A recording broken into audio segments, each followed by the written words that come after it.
everybody, and welcome to another Flourishing Conversations here. We are here in, both of us are here in Georgia, just different parts of Georgia and everything. But I am Nicole Doyle. I am the community engagement concierge. I like to say, because I'm from Georgia. I borrow concierge because of Chick-fil-A. How may I be of service to you in the homeschool community? And today we are going to be talking with Amber O'Neal Johnston about her new book, Soul School. And so it's so funny. So my husband was like, I know this woman, but I don't know this woman. And he was like, because I guess I've talked about you a little much. So and everything. But I'm just gonna let Amber introduce herself. But I will say this one thing about Amber. I have loved the fact she said that she is the heritage mom. One of the OGs who's still doing a blog. Thank you. We appreciate a good blog. Everything doesn't have to be a TikTok video, even though I'm very proud of that TikTok video. That's at the beginning. One of my kids helped me make it. But yeah, we appreciate a good blog. She's Charlotte Mason with an afro. I was like, that if that is not the AKA this, putting your own spin and flavor on it, I don't know what is. But yeah, welcome to the Flourishing Conversations. We're gonna bring in Amber. Welcome. Thank you so much. I appreciate you. As she said, I'm Amber O'Neal Johnston. I live outside of Atlanta on the other side of the city from Nicole, and I am married to Scott.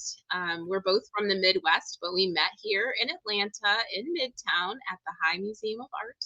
And we have 4 kiddos. 2 are teenagers. The girls are the oldest ones. They're 15 and 13, and the boys are 11 and 9. All 4 have been homeschooled from the very beginning. And I am an author, a speaker, as she said, blogger for life. I love the search functionality to be able, that people could easily find years worth of content and help on that website.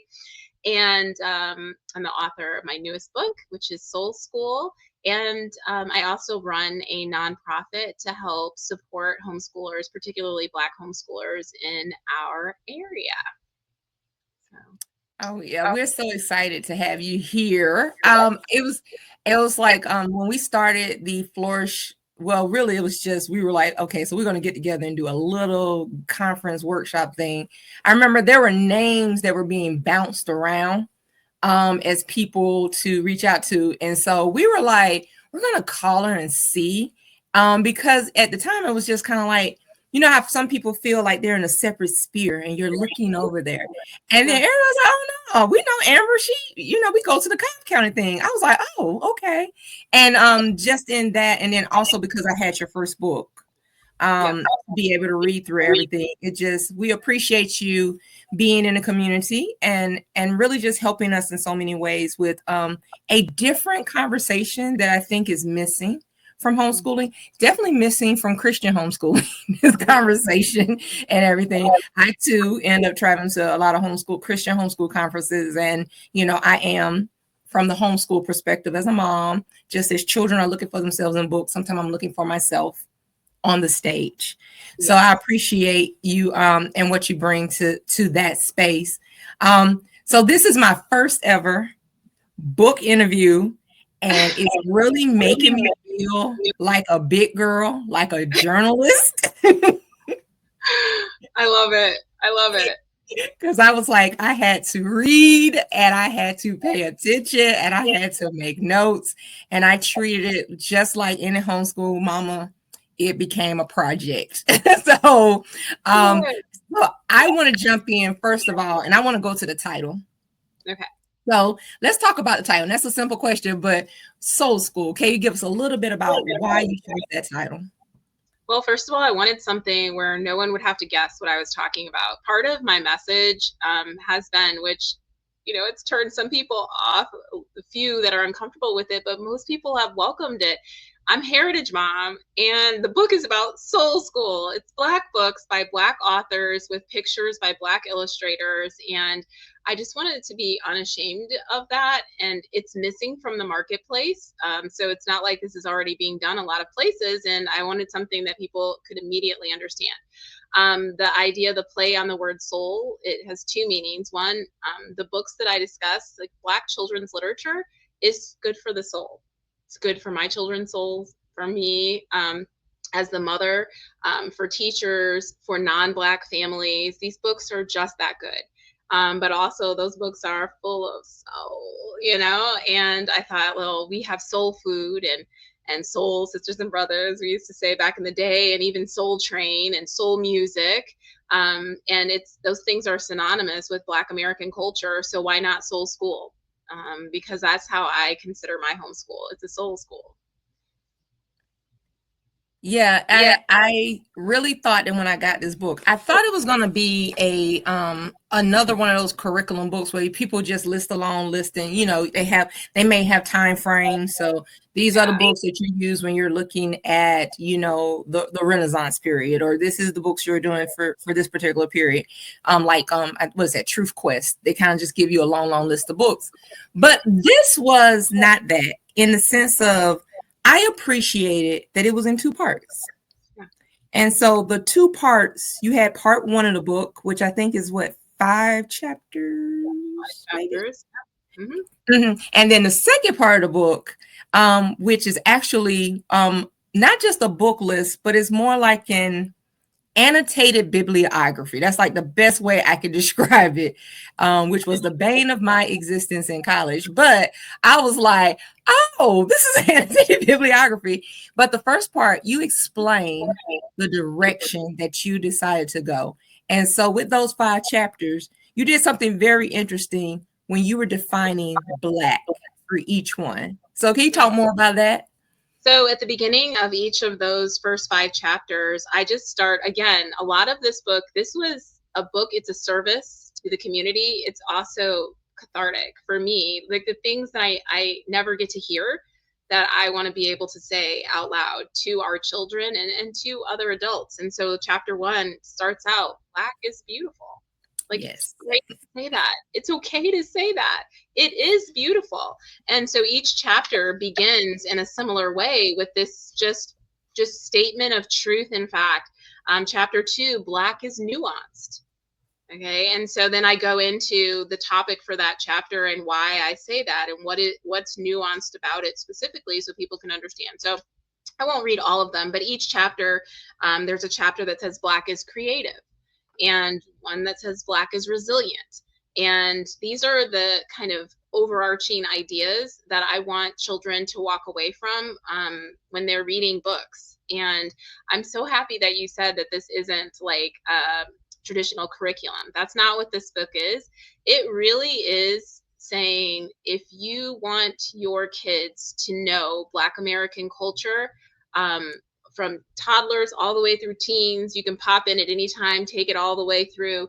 If you want them to experience the joy and the pain and the pride and the laughter and the tears and everything about our culture, you can do that one book at a time. And here, let me show you how. Not from a schoolish academic perspective, though a lot of these books could be used in that way, but mostly for like that life-giving aspect of the wholeness of a person and what they would want to take away from their literature.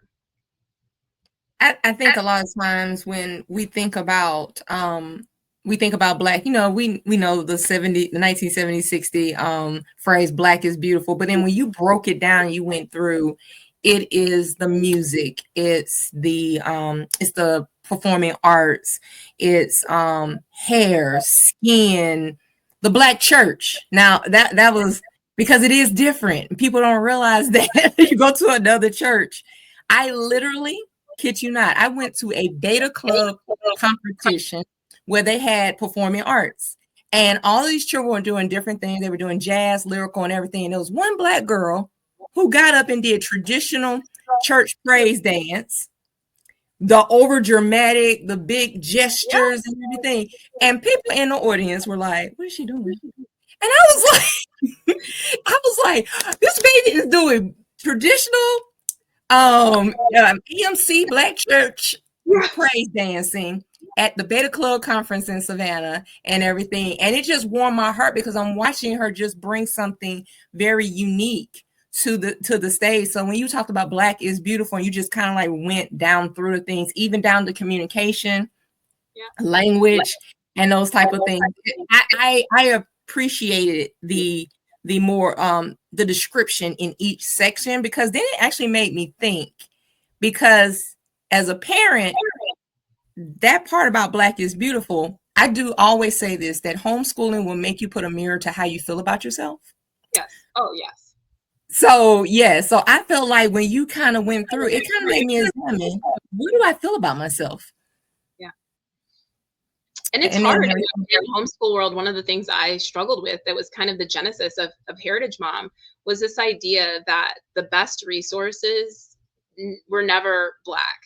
And I couldn't understand why. And when I would try to bring up ideas, and people would be like, oh, well, I mean, that art isn't really, like high art, the best of the best. And well, those poets aren't really, the classic poets. And those books, I mean, they're fun reads that you can read on the weekend. I always have kids read them on the weekends, but I don't know. And this is not mocking a certain person. I was like that because I was like, well, I need to make sure my kids get the best of the best, and I don't want to like lower their academic standards in order to do this. And I look back at that now, and the voices that were in my head, and I'm just like, what was I thinking?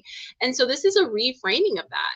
No, the art is real art, and it's high art. It's quality. It's worthy of study. The poetry is lyrical music on paper. It's absolutely worthy of study, and the novels and the nonfiction and the stories. And like you said, it's a mirror, your homeschool life.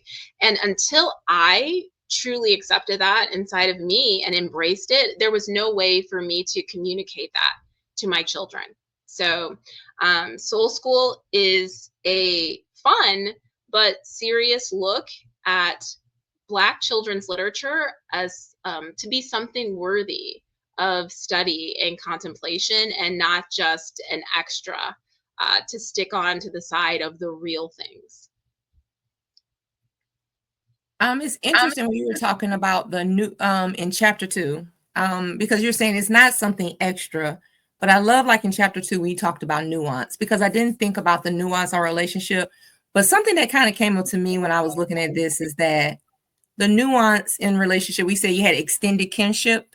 I have found that my homeschool moms in the co-op are, they are my not biological sisters. they are aunties, to my kids. And I'm reading through this and actually seeing some parallels to a close-knit neighborhood, in the same way as when you have a homeschool cooperative or a micro school or any kind of community that is coming together. I was pulling bits and pieces away and applying them constantly to things that are going on like now in my life.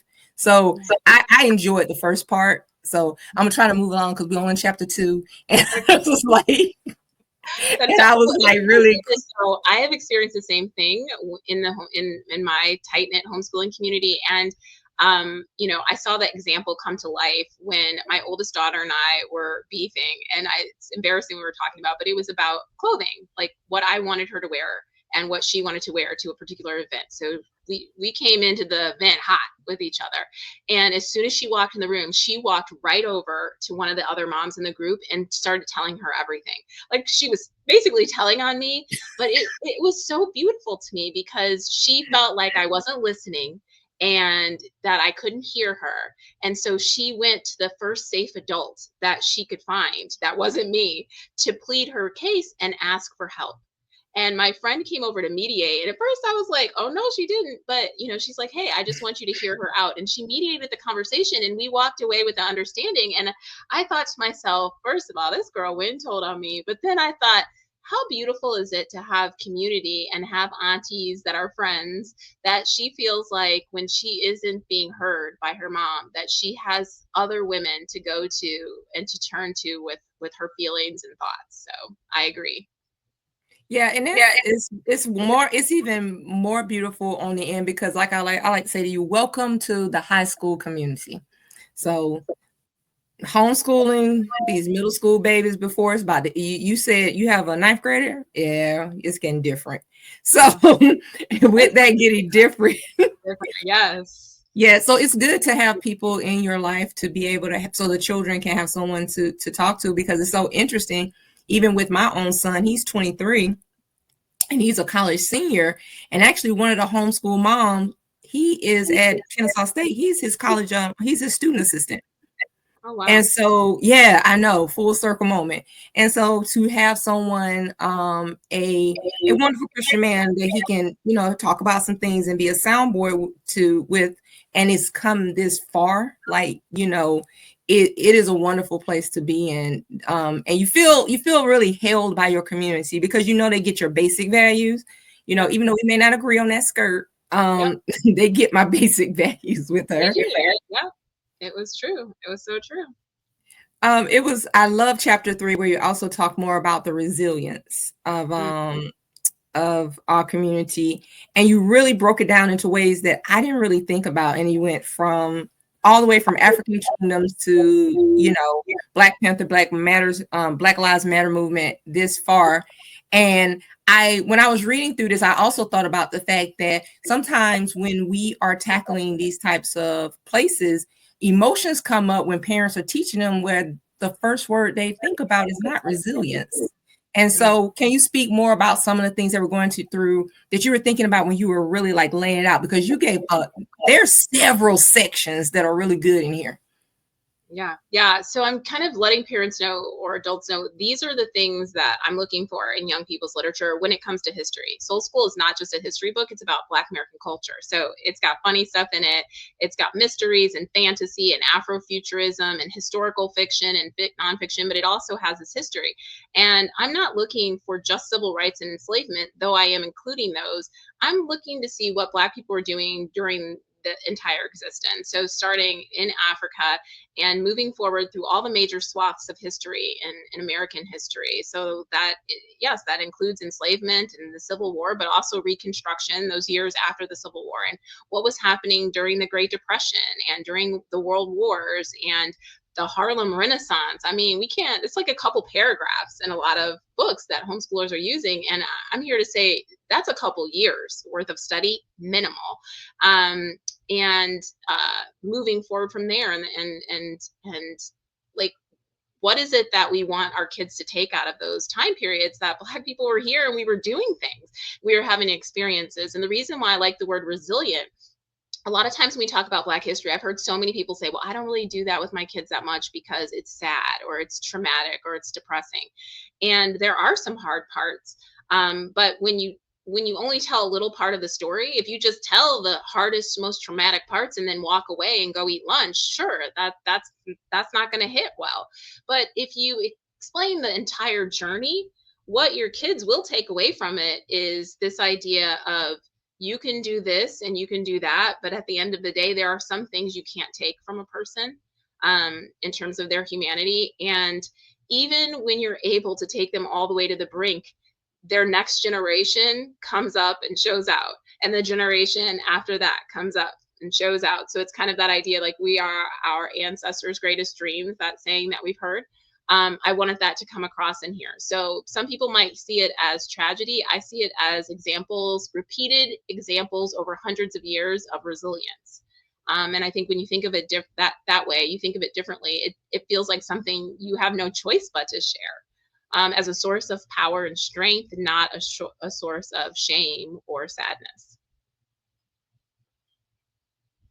Yeah, it isn't. Like when you were when you said a source of power, I think it's like when you, in your next section, I felt like it was powerful that you were talking about, and what was the last one? I think it was creative. So in the next time you talked about creative, and I'm thinking about that, felt like to me like we were recapturing our power, because all the stories that I read, I mean, even though they're Black characters and there are parts of them, it doesn't have to be a Black story, so to speak. And so you really talked about that. Like, there are genres that we just want to see representation of how, someone may walk through that space. I remember my son, there was one book called Dread Nation. Mm-hmm. And I want to say it's an Afrofuturism, but it's like a dystopian novel. I think the zombies come, but only the slaves are the ones who are able to survive the zombie attack. Yeah. Really good book, y'all. Like, if you want a teenager to get hooked, like, wait a minute. But excellent reviews, yeah. So it's like I love the fact you talked about many. So because I think some of us, even as adults, I may like to watch a Netflix series, but I just would love to see a love story just for the sake of seeing. I know, that's so true. I thank my oldest teen daughter for that, because she was like, Mom, I really want to read some like romance novels. Like, she's like, historical fiction's great.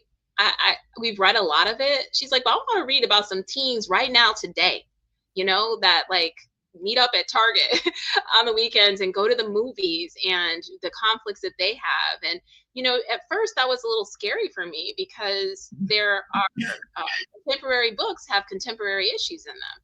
And they're not always worked out with a bow on it, a bow around it. Like, it might be a book from the 1800s, because now we know what happened and it's all a happy story.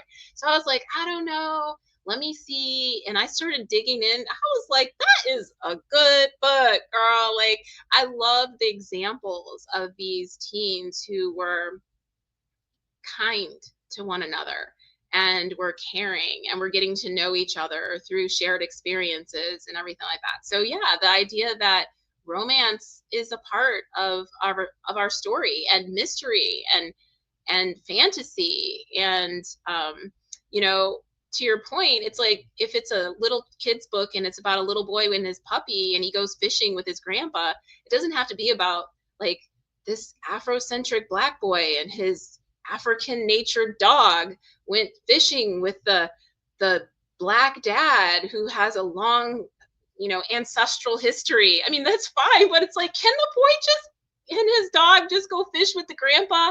And I just want them to be Black. And I don't just want the pictures to be Black, but I want there to be head nods, maybe what he calls his grandpa or what they went to eat afterwards. Sure, I want it to be culturally embedded, but I don't want you to just overtly talk about it.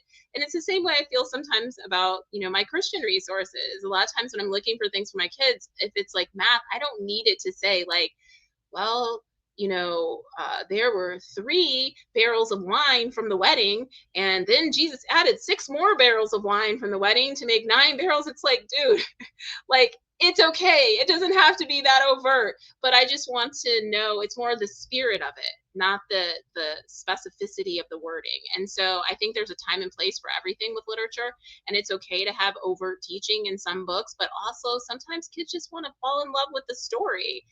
Without it having to be stamped as a Black story. I think that's why some of us, and in this particular age range, love Jason's Lyric, the movie. Yes. Love and Basketball. Taking me back. Yes. Love and Basketball. I think about Jason's Lyric. I think about Love and Basketball. I think about Love Jones, because all of these were stories where they were just having relationship issues and they were just trying to get through. At the end, they just happen to be Black. So there's nothing wrong with a good love story. Yes. No, I think, oh my gosh, you just took me back so bad. But like, yeah, I completely agree with you. And I think that you've really captured the essence of what I feel my work is and what I tried to capture in Soul School. And this idea that we don't have to separate. It's almost like, in homeschool, I've really appreciated not having to separate the secular from the sacred, but that all of it can be sacred, right? Like, it all can be from him. And so I love this idea of our children's literary lives not having to be separated into subjects all the time. So there can be history next to poetry, next to Afrofuturism, next to a mystery, next to a romance, and all of it together wraps up to kind of give a broader, more expansive picture of who we are as a people. Yeah. It's also good how with every chapter you paired that chapter with going back to the book list that's the annotated book summary. so that people get an idea of like, this is what I'm talking about, but let me show you more in depth what it is. And I like how you had the substitution for Pride and Prejudice, that we can have classical literature with hot sauce on it, and it'll still come out just as nicely with children learning all the literary genres. Yeah. So I just wanted to talk a little bit more about, because I was going to say there's also a Little Women remix in there as well. So yeah, that's great points. Yeah, because and then at the beginning of every chapter, there are beautiful quotes. What is one of your favorite quotes that's at the beginning of one of the chapters? Oh my goodness. Well, I put it right first. It's the first book in section 2, and this is a book for young children. But it says, there was a boy named Emil who fell in love with a field. It was wide and blue, and if you could have seen it, so would have you.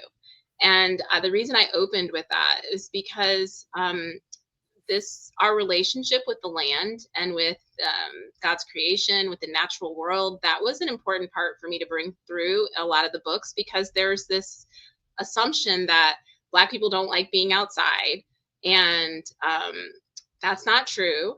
But the way that we like to interact with outside a lot may look different. So sometimes we like to do different things outside, but I right away I tell people, so the cookout, that's outside. So if you're saying we don't tend to be in rural wilderness areas as often, then I would agree with you, and we could break down the reasons why. And there's a book in here that talks about that a little bit more for the older kids. I think it's for the older kids. And so I wanted to have books where the children had this like natural wonder about the world around them. And Emil is a little boy, and he just falls in love with this field. And in the book, you can see the field changing through the seasons. And he loves the field so much that he gets jealous when other people come to play in it. And his dad has to remind him that one of the most beautiful things about the field is that it doesn't belong to anyone, not even him.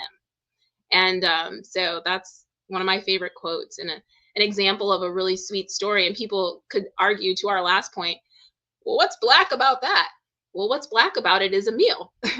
And what else is Black about it is there are a lot of little Black children who love being outdoors, who want to play in creeks, who want to go and do fun things outside, and that we have to stop sharing this idea that that's something that we don't do. That's not true. I think as a homeschooler, we live outside like sometimes, and I didn't lament at the time the pandemic when it first started, because I was like, oh, we're gonna be outside a lot more, and not always in this car, and everything. Speaking of outside, your homeschool co-op, you do something to really engage with outside that is very, very cool. You have an annual camp out, right? Yeah, that's true. And it's grown so much over the years. And I remember the first time I was like, hey guys, we're all going to go camping. They were like, where are the cabins? I was like, no, in a tent. We're going to go camping in tents outside. And everybody was like, pass. No, we're not. No, I'm not. And I just had to like go on this PR campaign and try to talk people. And then I ended up having to bring in friends from other places to come and fill out the group. And then after that, it was so amazing, the experience, that we ended up like selling out every year and needing to change places and getting more and more campsites. So yeah, every year we go camping outside in tents with our kids. It's like a huge block party. And the one word that I would use to describe it is freedom. For most of our children, it's the first time and only time they ever have where they can just wander. It's like a big, huge thing. All the tents are all part of the people that came with us. Go play, go ride your bike, scooters. The kids are playing, the teens are playing spades. Parents are laughing, music is pumping, food's on the grill, and it's for like 3 days completely outside. It's life-changing. I think everyone should do it. It's amazing. Yeah, that sounds amazing. My homeschool call, we do something similar, but yeah, I can convince these people to go all the way outside. So we end up at Jekyll Island 4-H camp. Yeah. And so we ended up we were there. We go during spring break, so we kind of match it up with the spring break of the public schools.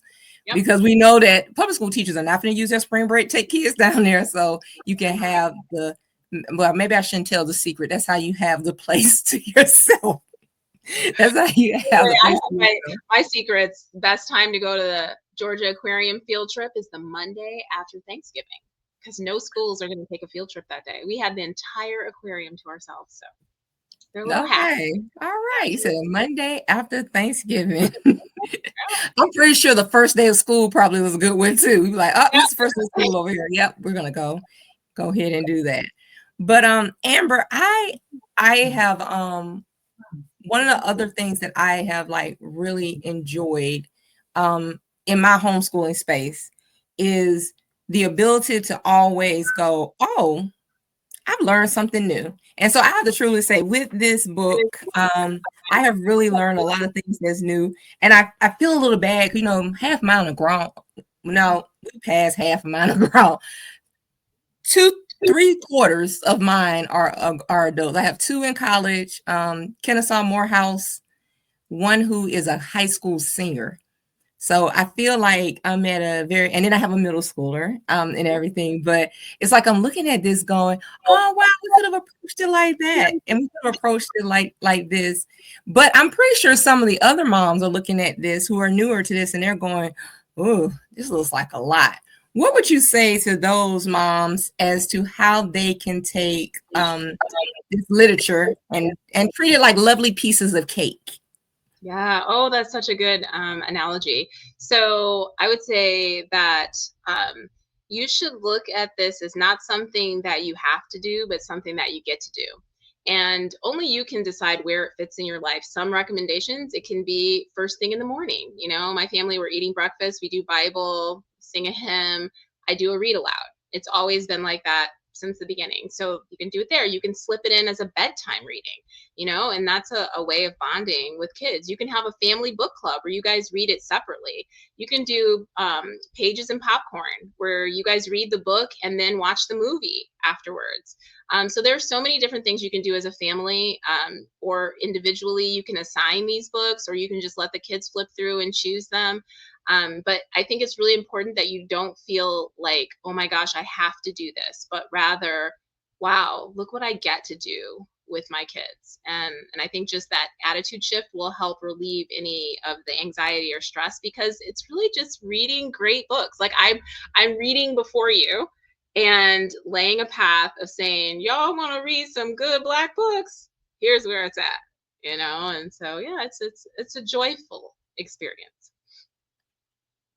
When I'm looking at all of this that you put together, you know, I'm that homeschooling mom is like, you ever thought about going back to college to be doctor? Because I swear I was reading this going, this looks like a really good chunk of a dissertation.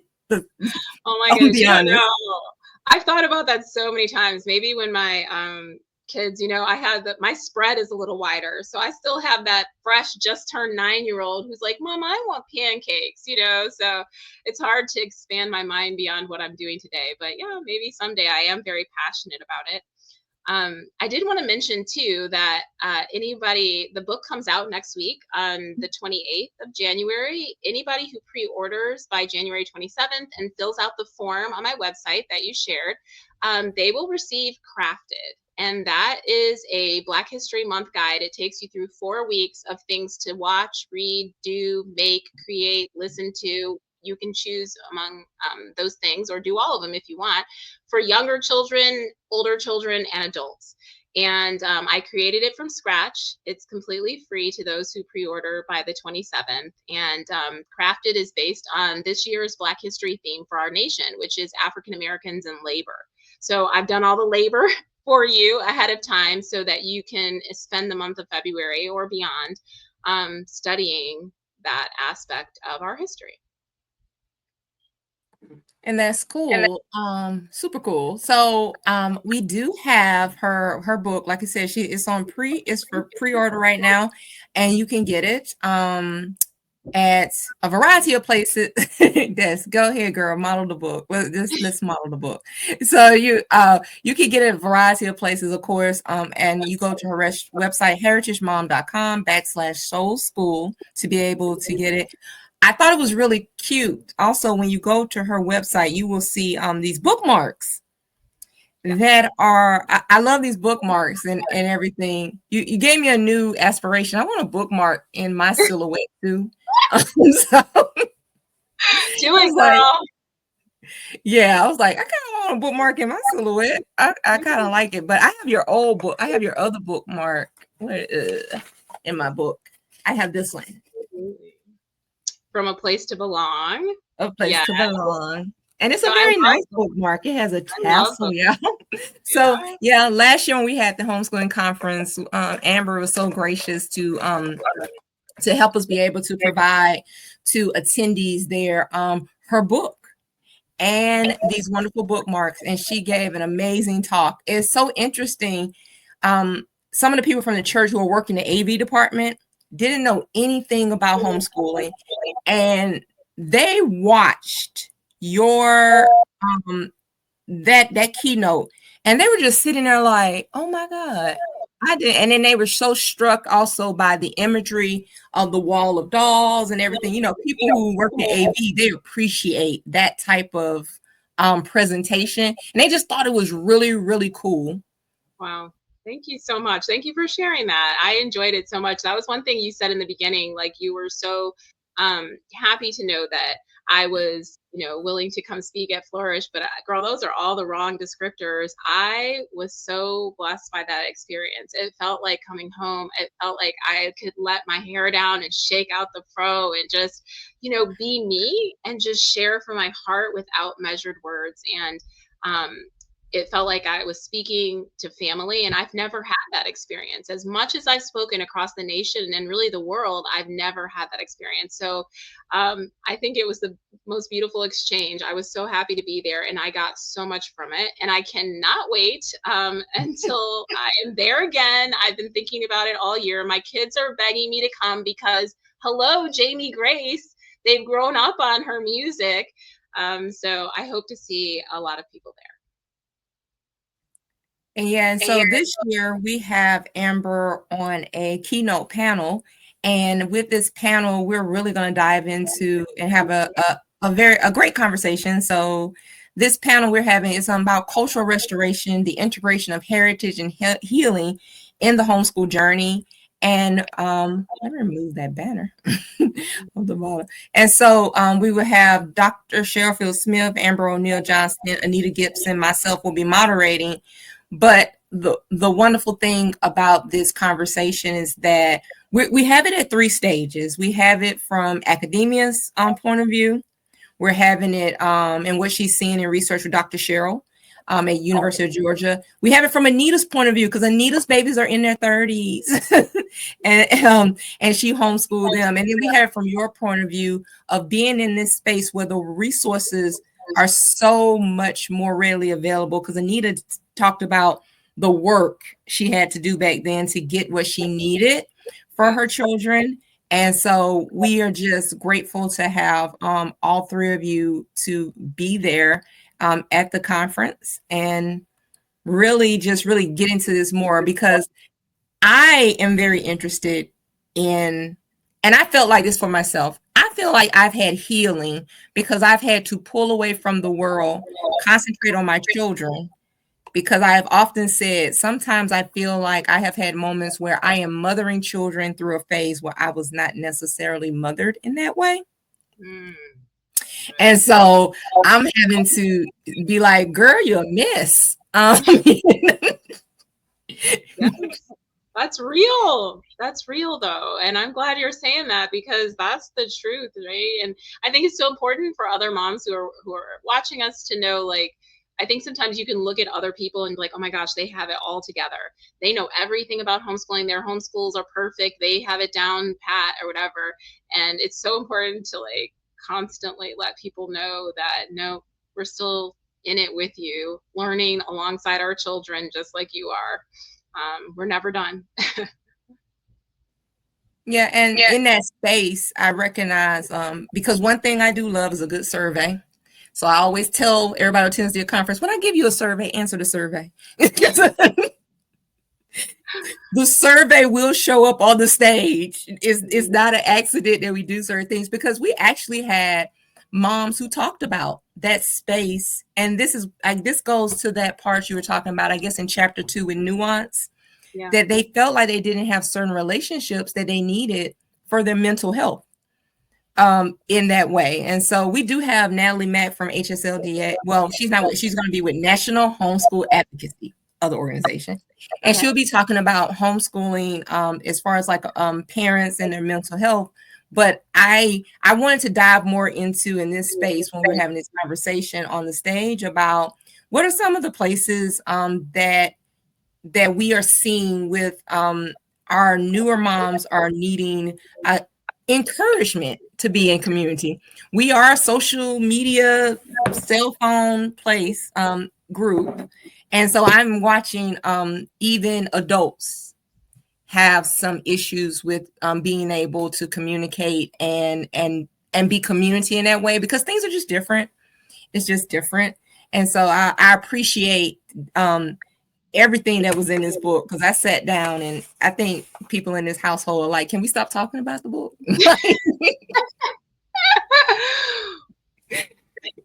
Can we stop? Because I'm like, oh, you know what? That reminds me of. Took you on a memory train. It did. And I thought, and something else that I thought was really cool. Well, it was just interesting. So we have a book launch group that gets together and they go through the book. I have not been able to get on any of the lives, but what I've been doing is going back and doing it with the videos. And so I appreciated this last one when you kind of spoke to the fact that we are in a space politically where we are having like a nation that's feeling like, oh, we do not want to see your diversity, hear about your diversity. Honey, I will sue you about your diversity. Mm-hmm. So when you kind of talked about that in that space, because, you know, we had a whole bunch of coincidences happen on Monday. So at the same time and everything, but God knows all things, that nothing's a coincidence. But so I just appreciate that in the just being able to read through that and was like, you know what, I've been having some thoughts too in the same way. So just keep writing. That's all I'm gonna say, girl. Just keep writing. I appreciate I like to just read through people's thoughts and go, because I think Channing Austin, she has a blog. You know, I'm a Substack fool at times. I'm just into Substack. I'm actually running my book launch team is being run on Substack. So it's private right now, so people can't see it, but I'm warming up. I'm like, okay, I see how Substack works. So just you wait. It's coming. Yes, it's coming. So once again, I just want to make sure that everybody takes a moment. Please go ahead and get your soul school. As you can see, I went to school and I enjoyed it. So I'm going to need you to go ahead and get Soul School and also come out to the Flourish Family Homeschool Conference.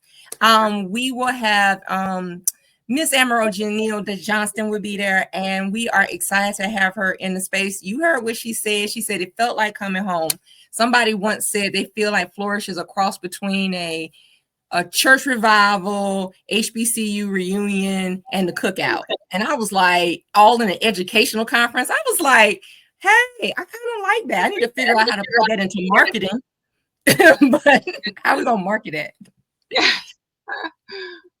But we're excited to have her again this year. And please just come on out. If you want to register, you can go to our website at flourishhomeschoolevents.org. And if you type in when you go to get tickets and you type in the word podcast, you get 35% off. So only those who are like, you've been listening to the podcast, I'll be like, that's why I tell people, they'll say, hey, can I get a discount ticket? I say, can you go listen to a podcast? And the answer will show itself to you. So go ahead and do that. Once again, we wanted to say thank you to you, but go ahead. Oh, no, I was just going to say thank you. And I look forward to the conference and to seeing so many people there. And I appreciate the work that you're doing. Next time, we're going to have to come back on here and we're going to trade mics. I'm going to need to interview you on your own podcast so that we can hear more about what you're doing in this community and for this community and for me as a mom. So thank you. Oh, no problem. I tell people all the time that um I'm just the person who's like, look at me, because I have mental child syndrome. So I'm always out front. But I must say, there is a team of women behind me who have done everything. I can't shout them out enough, from creating PR to telling me, doing research and saying, I think you need to avoid this topic. You need to go in this direction. You need to, because I can be a little transparent, and I'll be like, yeah, we're not gonna, pull it back. We're gonna do this. We're gonna do that. Amazing women. And I can't say enough about, I'm just the face that people see, but there are many who show up. I mean, Flourish has over 40 plus volunteers. Oh, I remember that last year. I was like, I mean, before I could even finish sentences of things that I needed or were, something I was looking for, it was done. And I was like, wait, where'd she come from? I'm like, I don't want to be a bother. But there were so many people trying to make sure that everyone, and it seemed like no matter what their role was, they were also being a host or hostess. And I mean, I can't say enough. So I've seen the team and their commitment and just the level of service, like having a service oriented heart toward people that were there. It was beautiful. So can't wait to do it again. And I've been blessed. I've been blessed with really good folk, and even family members who have shown up and been of support and everything. But thank y'all again for coming to Flourishing Conversations. If you would like to be on a podcast because you have something very interesting that you're trying to do, hey, reach out to me. I'm not going to say my cell phone number, but it's over all of the media stuff. So if you just look, you will find me. I am not hard to contact. Once again, thank you, Amber. We appreciate you. Y'all need to get this book now. It's a really good book. I'm telling you, it's a good read for me. I like a good read and everything. And also spend some time on her Heritage Mom blog. Like she says, you can go back and search years about conversations that she was having with other moms, things that she was tackling in her household. That is just, it's very impactful, and it's there for us all to be able to view. And so once again, I want to say thank you. Last thing, I want to make sure I do this. I forgot.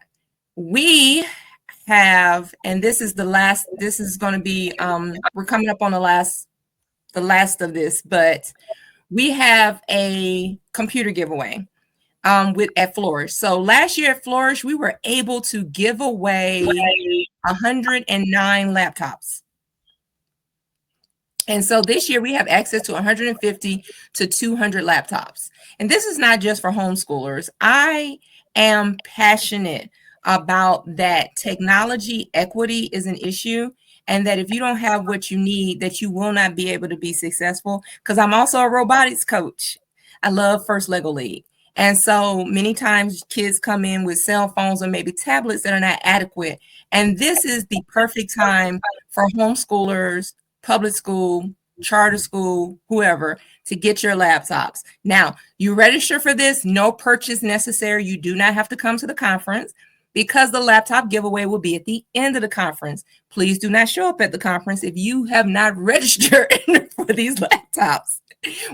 Yes, everything is pre-registration. There's a 2-part registration. You have to complete both parts.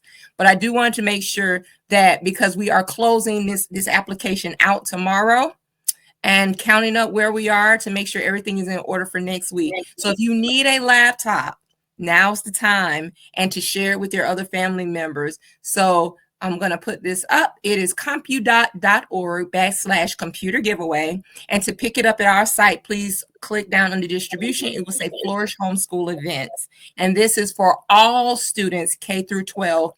This must be picked up in person by a adult who's picking it up. It cannot be handed to any kids or anything. It must be picked up by an adult. So please, please, please help us bridge the technology equity divide. Share this with your community and just be of service to each other. So that is all for me. Once again, thank you for joining the Flourishing Conversations podcast, and see y'all next time. Bye.